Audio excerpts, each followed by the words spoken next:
Hey, it's Carol here, and I am coming to you from my kitchen. I just want to share a little bit about my journey. Spent most of last year in bed because of the pain, and back and forth to physical therapy, and just a lot of different treatments and medications and things.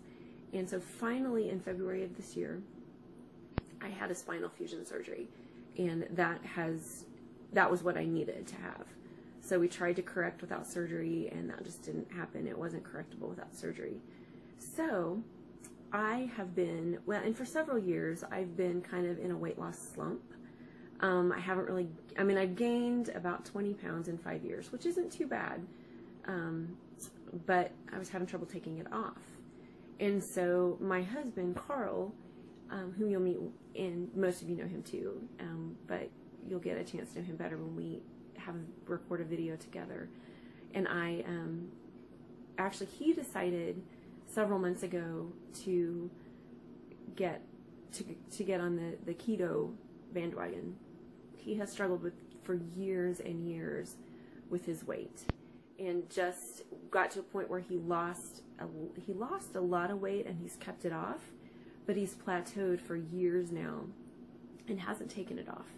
And we are both emotional eaters, and I am in the kitchen today because typically I don't like to be in the kitchen, and that is one of the reasons why we both have gotten in the place that we are, because my idea of cooking dinner would be to grab a processed box of Hamburger Helper, some chicken nuggets, throw in a canned vegetable, and call it good. You know, hey, I got some meat and some veggies going.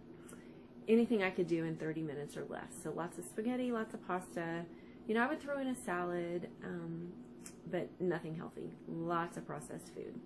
And so I'm in my kitchen today because this is the place that I dislike the most in the house, just because I don't enjoy cooking. I cook for my family, but that's not my favorite thing to do in the house. I like to clean, you know, I just would rather be doing something else. So needless to say, have not eaten healthy over the years and have struggled with getting weight off. And I, at one point, had, the year that I turned 40, had run part of a marathon, and so really got a lot of weight off then, but I didn't keep it off because I didn't keep running, just due to a lot of things. So I'm not going to sit here and make excuses, just a lot of reasons why I didn't, and I didn't. It was my fault. So I didn't keep the weight off. And this past year of inactivity, thankfully I haven't gained just a ton of weight. I could have very easily, with the way I was eating and trying to make myself feel better, could have put on a ton of weight, but I didn't, thankfully. But Carl started eating keto and seeing some success with it, but you know, I wasn't helping him any. I was enabling him. You know, the nights that I wouldn't feel good, I'd be like, oh, would you go get me this? Or once I was up and about and trying to get out, I would go get my own junk food, and not making it easy on him. Well, about 8 weeks ago, a really, really good friend of mine was talking about what she was doing, and it was the same thing that Carl was doing, and she was having success.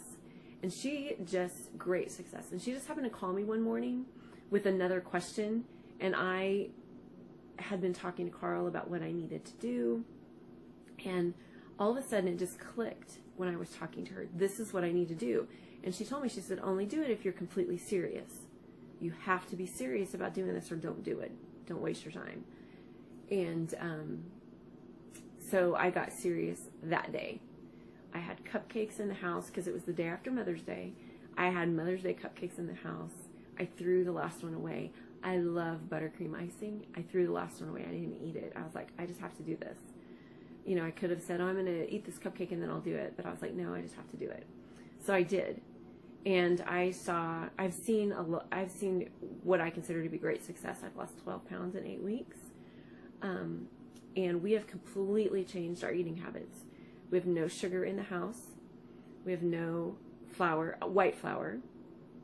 We have no brown sugar, no cornstarch. I threw the last of that out that I found. Cornmeal, all of it's gone. Corn syrup, all of it is gone. I haven't used corn syrup in years, but I decided, you know, I don't even want to make it available for anyone else to use. And so we are eating as clean as we possibly can,